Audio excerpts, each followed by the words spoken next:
பானகம் எப்படி செய்வதுன்னு பார்ப்போம்.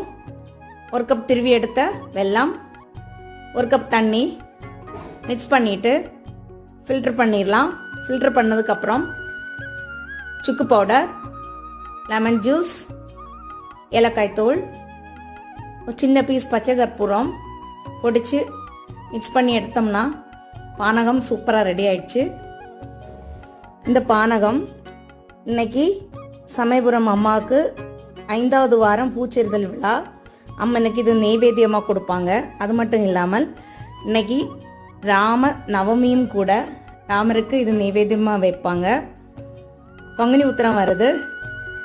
முருக பக்தர்களுக்கு இந்த மாதிரி செய்து தானம் கொடுத்தீங்கன்னா முருகனோட அருள் உங்களுக்கு பரிபூரணமாக கிடைக்கும். நம்மளும் இந்த சீசனுக்கு இந்த மாதிரி செய்து குடித்தோம்னா உடம்புக்கு இதமாக இருக்கும். நன்றி. அடுத்துள்ள